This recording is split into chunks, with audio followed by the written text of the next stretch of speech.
And we're recording. So, good morning, everyone. For those of y'all that are watching this later, hello. Um, it is September 28th, and it is cold outside. It's a beautiful day, beautiful time for real estate, and let's get started. Today, we're going to be talking about 1031 exchanges. It's something that doesn't come up very, very often. But when you do have your more savvy investors, your more wealthier clients, it is definitely a subject that does come up.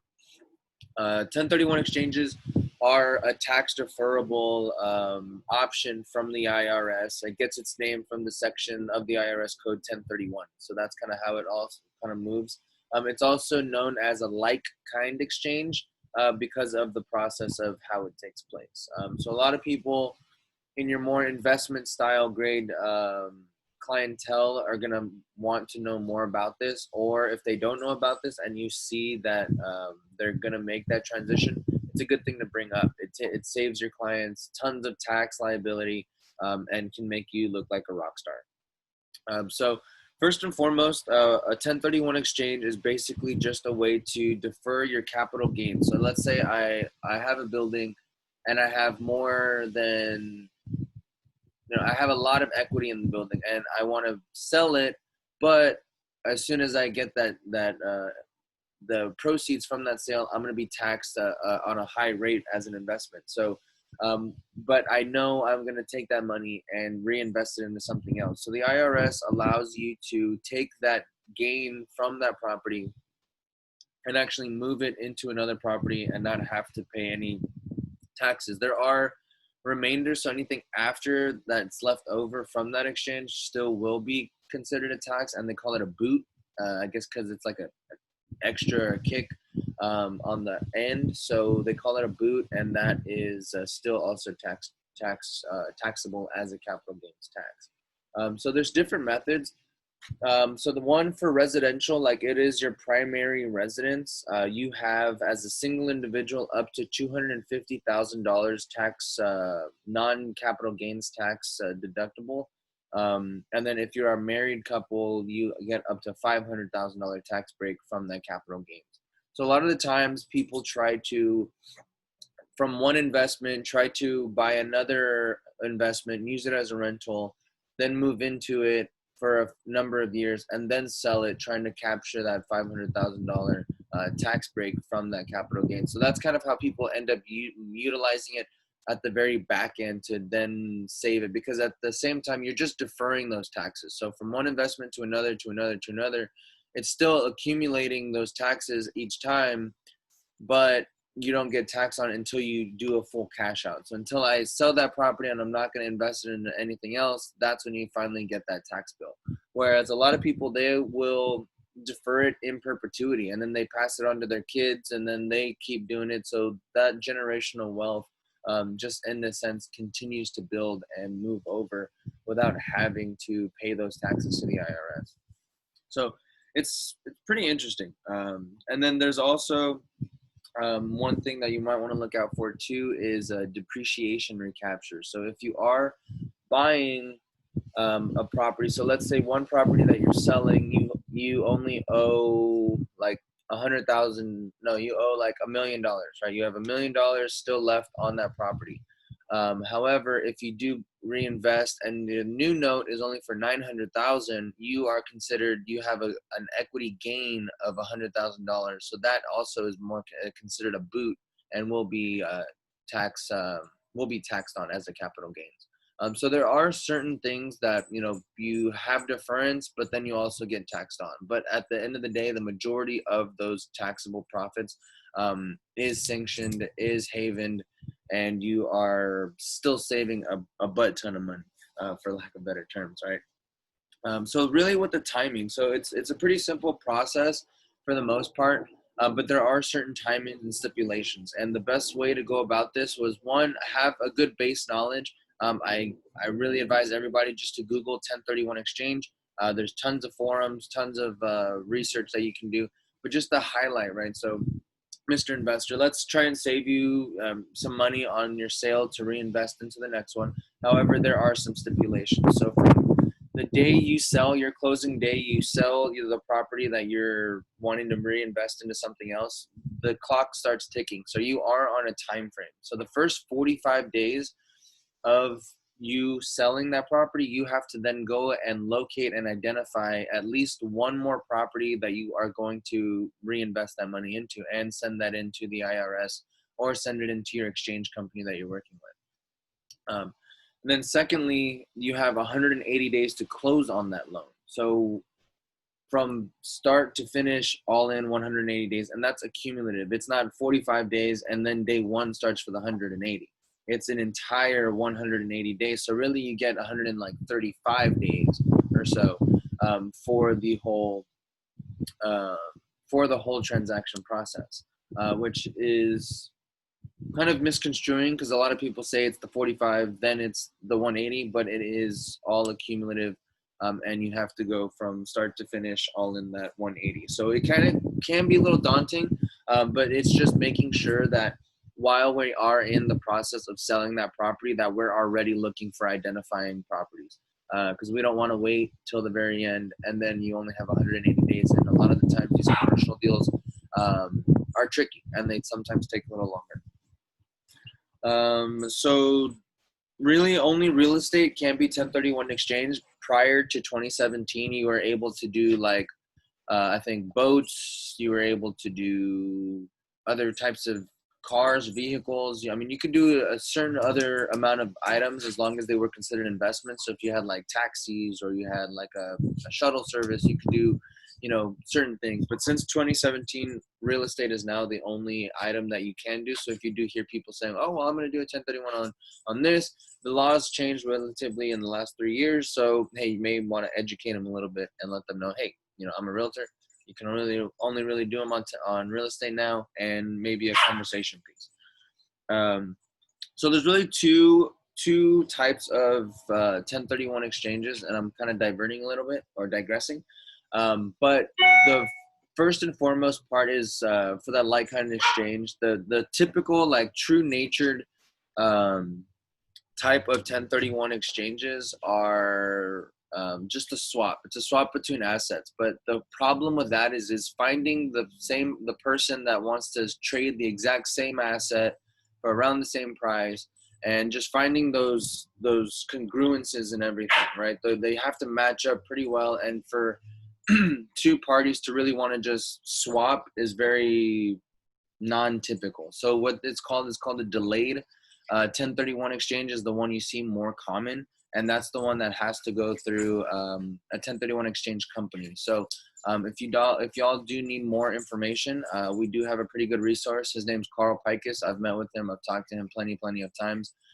Sat through some classes with him, and he also is as a vice president of IPX 1031 exchange company here in town.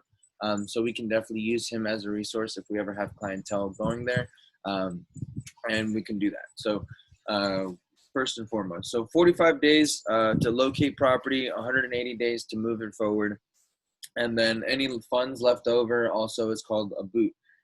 So you can do it for, again, your primary residence. You are allowed that $500,000 tax break up until. And a lot of people use it for their investment properties. So if you have an investment property, or let's say you buy another house and then the house you're living in, you can start renting. So you can use that 1031 exchange on a rental property as long as it's been, I believe, rented for 2 years out of the 5 years that you've owned it. And then it can start being qualified as a 1031 exchange able property, which is pretty cool. So you can utilize that as well. And then a lot of the times, kind of like I mentioned before, people try to end the game with buying an investment property, leasing it out for a number of years, moving into it, creating it as your primary, and then 4 or 5 years down the line, they sell it, and then they're able to capture those gains tax free. It's a pretty cool resource, and I like it a lot. I've done maybe one or two in the past few years that I've worked in the industry, and they're super easy, guys. Don't be afraid of them. If you do have a client that talks about them, know the basic general rules, right? The timings, some of the tax breaks, but you really don't need to be an entire expert. Just let them know, hey, I have a guy that I work with very closely, and he can answer all your questions. His name's Carl Pikus, and a very, very, very knowledgeable guy. But at the end of the day, it's a tax haven, and it's great for your clientele, and really doesn't take much effort. They sell their property, the proceeds go directly to the exchange company, and then they just pretty much hold it in escrow. They hold it for you, and they allow you to go shopping. And then at that point, whenever you do go and want to close on that other property, you put in a contract, you put it in, and you write down in the special provisions, this is a contingent on 1031 exchange, throw it in the contract, and then everything gets handled in title. You really don't have to do a whole lot. You just really much just stay in contact with the exchange account manager, and things flow pretty easily. You don't need to be worried about it too much. Know the general terms, know the general knowledge of it. But it does come up, right? When you're working with your higher end investors or your people that just are more savvy in that real estate market, understand it and read some forums. Investopedia actually has a really good article on it. And you just type in 1031 exchange, look up the Investopedia site, and it looks really nice. It's a lot of really, really good information. So you can also do it for vacation homes. So it is they've tightened up regulations on vacation homes, but if you guys have some clients that are looking into that, bring up the topic for vacation homes to that 1031, and then maybe give Carl a call and say, hey, I have a client, he's looking to sell his investment home, and how do we go about maybe saving him some money on that 1031. It's a pretty cool little incentive for you. Other than that, I really want to open up the floor. I also want to introduce a newer agent of ours, Mr. Philip Taglieri. He's new with the brokerage as of actually coming on this week. So he's on here. He's getting to learn the ropes. And I just want to introduce to you guys to the people who are on here. So right now we have Terry Walmsley. He's been with the brokerage for about 2-3 years, and as well as Pam Serrano. She's been with us for about 2-3 years as well at the previous brokerage, and they decided to make the leap. So Terry, if you want to just say hi and introduce yourself just a little bit.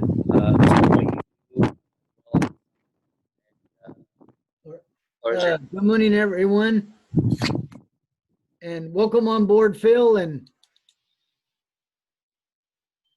thank y'all very much.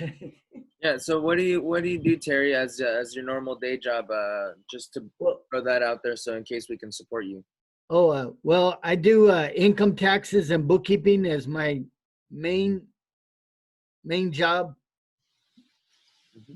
So yeah, so if anybody has any tax questions or bookkeeping questions, Terry is a great resource to help you strategize for, how do I write things off self-employed now that we are more self-employed people.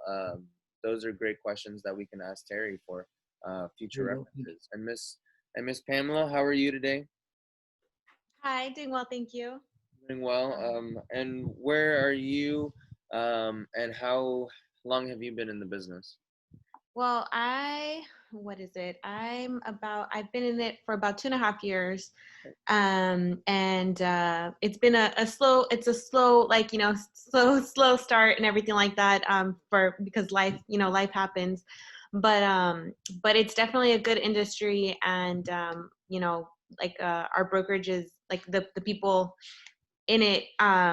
It's a small group, but they're awesome people, and they're always, there to answer any questions, and super resourceful. So that's always, really, really nice to have. And even when it's like odd hours or times and days and stuff like that. So that's really nice as well. So welcome, and, wish you a successful career in the industry. Oh, well, thank you for that, Pam. That makes me happy. But yes, of course, whatever you guys need, we as a support staff, me and Anna, are always here for whatever y'all need, odd hours. Just give us a call, shoot us a text, and we are here for you. I will fairly soon. If you guys want more information and like kind of the more detailed stuff, I can get Carl Pikus on here to do a small live session with us. He does have a ton of more information, but at the same time, it's like title, it's like lending. You don't need to know everything. Just know the term, know some timings, and understand that it is just a large tax deferred ability. And from there, we can go get the rest of the business. We can go figure it out and find out what we need to get the deal done. So don't need it too much, but I did want to present everybody with the basic information for 1031, just so you understand it, and it is another arrow in your quiver. And then just some highlights. So I did. I don't know if some of y'all may have gotten an email for Bold Leads. I signed a few of you guys up to receive them, or at least be on the platform so that I can shoot them to you more easily. And those will be flowing hopefully within the next few days or so for you guys. So pretty much I'm working on a script to help work those leads. They are pretty good. They have to go through a small questionnaire. We find them off Facebook, Instagram, a lot of social media sites. It takes them to a landing page. They find out what their house is worth. And then we start marketing to them. So it sends them text messages, emails, and some other things until we come in contact with them. So really, I'm working on a small script for you guys so that y'all can give them a call or shoot them an email and just say, hey, this is Alan. I received your message. Just giving you a shout to continue our conversation.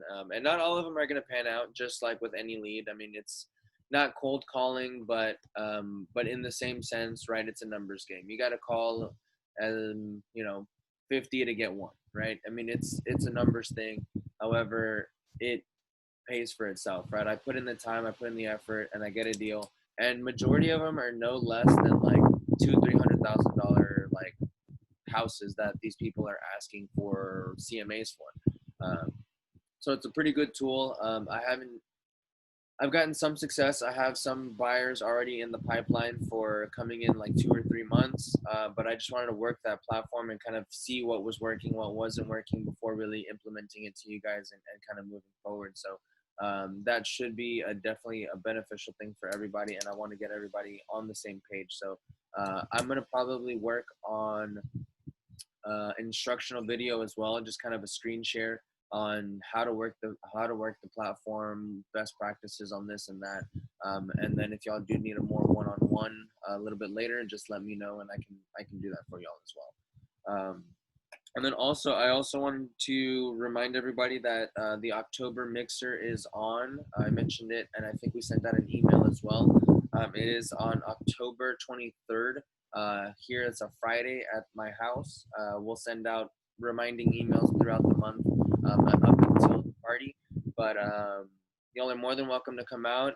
We're thinking about probably doing a small, company costume thing. So if you want to dress up, more than happy to have y'all dressed up. If not, no big deal. We understand that Halloween's not for everybody, right?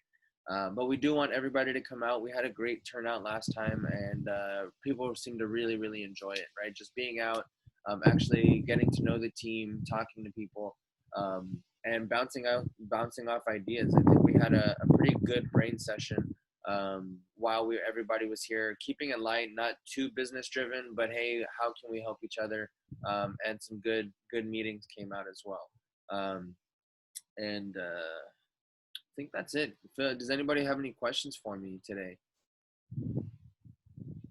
No, that email, I was gonna ask you. I like confirmed that it was something, because I know it wasn't directly from you guys, so I was gonna confirm to see if it was something. So like I'm pretty excited about that. Okay. So I do look forward to those things, but no question. How's by the way, while I have you on, how's Stretch coming? Are we past the option period or? We are currently in option. They're doing the inspection today, actually. So I'm assuming we're going to be in negotiating like the whole inspection by the end of the week. Yeah. Okay, good. I mean, do you see anything that you think may be cause for concern right now? No, definitely not. I'm hoping it's minimal. The house is pretty updated already, and they've done a few things themselves before we even put it out on the market. We made sure we took care of a lot of the little things that would stick out, but I mean, whatever the inspector finds, really, but and nothing major. Okay, great. Great, Yeah. great, great. And then on the flip side, the one they're buying, everything's looking good for that. We're just Yeah, waiting. we switched homes. We switched homes, which is kind of nice because the price point went a little bit higher. Oh, Um, so yeah, so we switched communities completely. But same builder. So we signed on that on Friday as well. So great. That yeah. sounds good. And Mr. Terry, I know you were working on a couple leads over the weekend. How are those panning out? Yeah, I'm still following up on that. Just waiting right now. Sure. Uh, Yeah, the, that's the client's working with the mortgage company, so yeah, I'm waiting on okay. Great. that. Great. So we're getting them pre-qualified. They're kind of going through the motions, and it seems like it's still on the brain for them, and it's a decision they're still wanting to pursue. We're just waiting on some financials. Yes, sir. Okay, that sounds great. And Ms. Cheryl, I see that you jumped on. We're kind of getting towards the last bit of it, but I just wanted to say hi and see how you're doing, and kind of just check in on you. How is everything coming? Um, quite a few things happened over the weekend, and I have questions maybe that, I mean, some of the other agents might find valuable. Yeah. I am getting ready to close on Garden Ridge, which was a long pending because of COVID. But I got a letter sometime last week from a new lender. Okay, somebody I didn't recognize that the buyer was using, with an introduction of who they were, and that they just wanted to let me know that they just received the application. Well, this has been going on. We went under contract like in, I think, July. And so I'm like, well, who is this lender? So I called the buyer's agent, and he said, oh, no worries, this is a lender. The other lender bought out this lender. And I'm like, oh, that doesn't sound good. Does that sound good when you're almost getting ready to close at the end of October? And he's like, I just got the application. There still hasn't been an appraisal ordered. They told me it was scheduled 3 weeks ago. Wow. And it hasn't been scheduled. I don't know. I did send the buyer's agent a note saying, hey, I'm a little concerned about this. What? Yeah. I mean, and he's like, oh, don't worry. Everything's, okay. We're going to close. He's still, a strong buyer. And I'm just like, God, what do you do? And when are we scheduled to close again? December, right? October 30th. Oh, October 30th. My client's renting back. That's right. That's December. Yeah. But, okay. Well, I mean, we still have about a month. I mean, if they should have hopefully passed on the information they had during the buyout. So maybe we can solidify a little bit of ease. Maybe have them deposit some extra earnest money. But I mean, in the current standpoint, they are still in their timing, right? We haven't had to extend or anything yet to kind of push those. But hey, I mean, if we can, maybe make me feel a little bit better about this whole thing, if we can, and if you guys are a strong enough buyer, maybe think about adding some earnest money or something. But I don't have really any ground in the contract to say we can't terminate on these terms. I mean, we're still in our time. This information.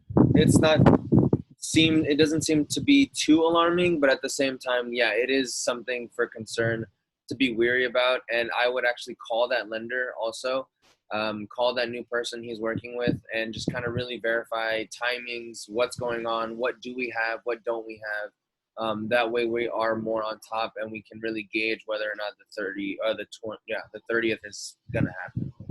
Yeah, I'm gonna do that right when we're finished, because I got to call my client and kind of. They're like, we still haven't gotten a call for the appraisal. And I was like, yeah, I know. Yeah, and I know. I didn't want to tell them anything until I kind of talked to you about what kind of reassurance I can give them.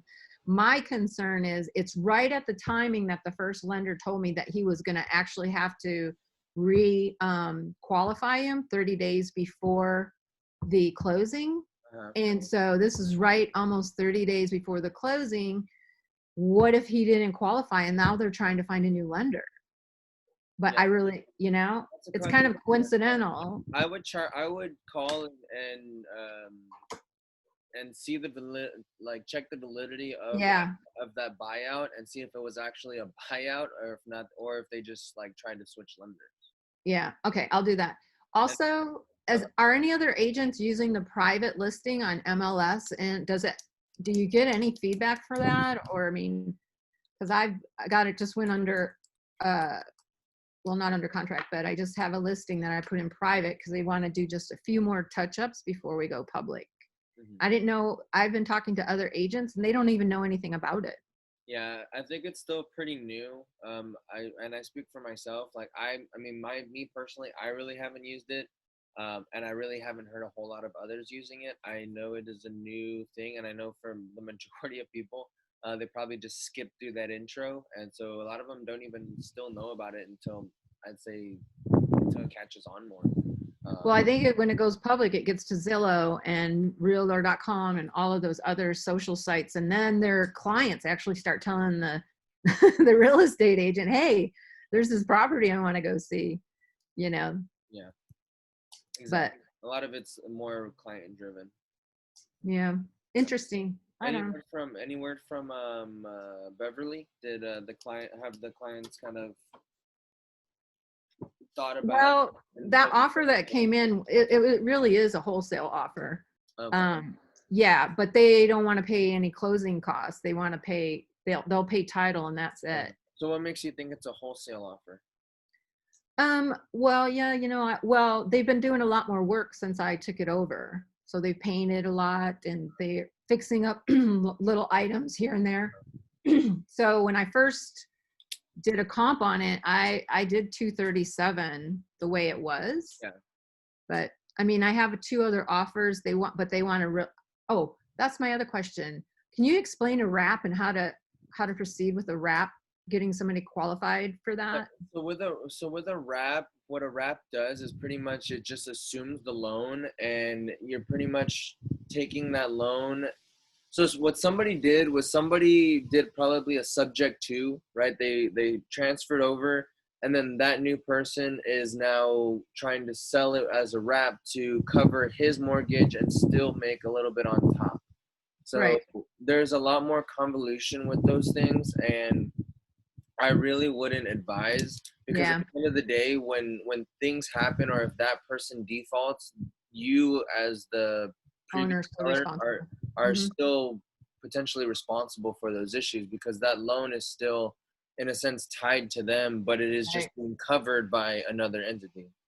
Well, that's basically back in the 80s, those were called assumption loans.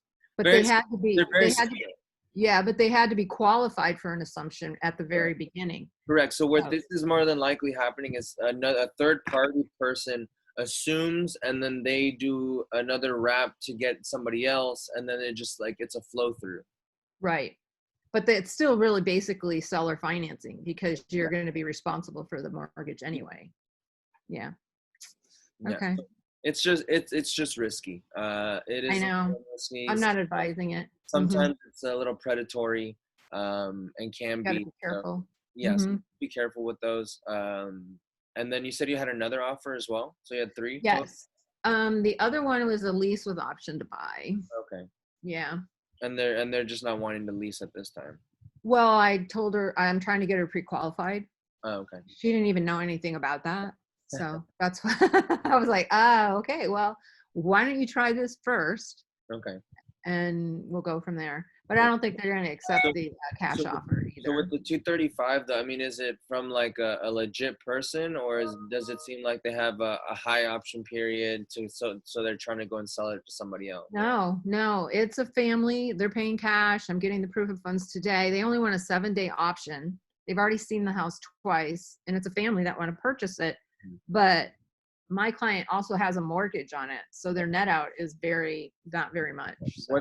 What's the asking price again on it? 255 or yeah, 255. 55. and they're And I've had like Right. 8 showings since I dropped the price. yeah. And can they not maybe come up like 10,000 and then meet in the middle? Would your sellers take 245? Oh yeah, I think so. Yeah. So I should just counter with that. Yeah, I mean, I would try and counter back at 245. Let's get this thing wrapped up and a cash deal. I mean, cash you don't have to deal with appraisals and with everything. If we're comping things out at 235, we're at 255. We're still at risk for that appraisal miss. So Yeah. if Yeah. we can maybe try to get them to at least 245 and lock that in and not have to deal with appraisals, not have to deal with the bank, and no Yeah. required repairs, because it is an older house and it may have that, if you go FHA or VA, you may have the water Right. heater issues, Yeah. paint chip issues, Got a lot of foundation issues. all this little stuff, right? So if we can maybe meet in the middle and advise the client, hey, I would say this is probably the best case scenario because we don't have to go, and we know that we are a little high, and the chance that we have to give concessions plus a reduction in price after we have an appraisal miss, that those are big concerns, right? When we price a house high. So let's try and maybe get them a little bit higher, maybe 240, even 245. Yeah, I'm we're thinking a little lower. 240. Yeah, I'm thinking 240. Yeah, and so let's just see what we can do. Let's push 245, and if they can come up 5K more, hey, it's definitely a discussion to have. And I'd say it's still a good bet because we have to go over those other hurdles if we Oh, take yeah. them over. I And already told them that. I said you're going to have to go through an inspection, then you're going to have an appraisal, and they want to close in 2 weeks. yeah, and so time value of money, I mean, 2-week Mhm. close, you're not having to wait, and you're not having to wait 20 days before you even know if we're closing. You know what I mean? Right. No appraisal, no inspection. Yeah, I agree. But going from they went from 275, which was listed by another realtor for 9 months. Yeah. And then I'm fighting that number. Yeah. It came down to 259, and they did a little bit of work. Uh-huh. And so I asked them to drop it to 255, and when we dropped it to 255, we had like 8 showings. Boom, boom, boom, boom. Well, that's what we do, right? We need to be a little bit more firm and advise the client, hey, I understand your worries and your woes, but I mean, this is my profession. This is what I do. I am the professional, and if you want your house sold, then this is the best options I know to give you, especially if it's a cash offer, close in 2 weeks. Yeah, you maybe get a little bit less money, but the likelihood of you having to come down on the appraisal is pretty high because we are $30,000 above asking or above market. Yeah, I know. And I actually told her that, so that's good. Okay. Well, then that sounds good. I mean, seems like we're moving forward. Let's get with the other agent and see if they can come up a little bit. Hey, my sellers are right there. They still have their mortgage, so they need this much to net out.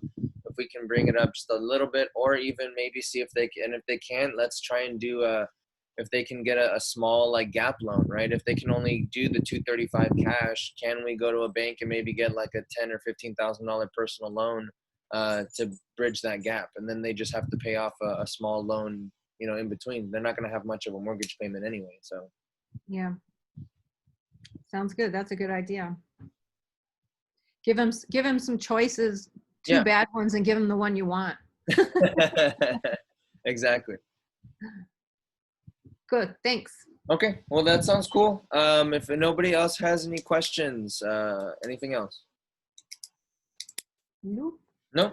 Okay. Well, then that sounds good, guys. If y'all missed the beginning of it, rewatch it. There's a little bit of information about 1031 exchanges. There's a whole lot more information that I didn't go over, but if you do need more, let me know. We can go over it in detail, as well as consult a professional. That's what I always recommend. Don't take it on personally. If it's real estate matter, you're great. But if it's 1031s, lending, title, let's talk with the professionals. Let's know a little bit about it, but don't go too in depth because you don't want to be held liable either. Oh, I do have one other question. Yes, ma'am. Does anybody have a referral for a good real estate bookkeeper that can handle like investments, purchasing real estate, and the 1031? Because I just sold a property and I want to out of my LLC, I want to roll that into a property. I want to make sure I do that right on 1031. I know Terry does bookkeeping. Terry, does that sound like something up your alley, or do you have anybody you could refer? I can sure talk to Cheryl about that Okay. more in depth. Yeah. Sure. And as for that 1031, Sherry, that was from, have you already sold, or is this because from your home, the proceeds? No, it was, it's from my LLC. I purchased a rental and I'm selling it. And I want to use that money to put into a lot out here. And I Okay. don't know if you can do a rental, you know, property into a Sold vacant it, right? land. Yeah. You haven't sold it yet though, right? It's going to be closing Tuesday. Okay, so then we need to get you in contact with an exchange manager, because if you are doing, that's called a delayed 1031. So what we need to do is those proceeds are going to end up going to that manager. They hold on to the funds until we locate a new property that we like, Oh, we want to buy. okay. And then from there, we have 45 days to locate that new property, and then 180 days total to close everything from day one Oh, to close. okay. So there Alright. are some timing issues there that we Good need to know. to make sure we look at. So give me a call a little bit later, and we can discuss those things. Wow. Okay. That's good to know. Didn't know all that. I just, hey, I'll buy another piece of property and classify it as a 1031. And then and then also if you have deducted any what's it called, depreciation from that rental, Yeah. and if you've claimed those things, if you are transferring from the rental or the building to a raw piece of property, those reductions and those tax breaks from those from the depreciations, you may be liable for paying taxes on that as well. Yeah. So I want to learn how to make money off of not paying taxes. yeah, Mhm. that's always fun. Okay, well then that sounds good. I'll send you actually Carl Picus's number. He's the typical go-to resource for me for 1031 exchanges. If you want to give him a call and just kind of tell him the scenario, what's going on, and then we can kind of start rolling from there. Okay. Sounds good. Cool. Okie dokie, guys. Well, if that's it, I will let y'all all go. And if y'all have any other questions, feel free to reach out to me at any time. Thanks. All right, thank you. Have a great day. Bye, guys. Yeah. All right, thank you. Thank you.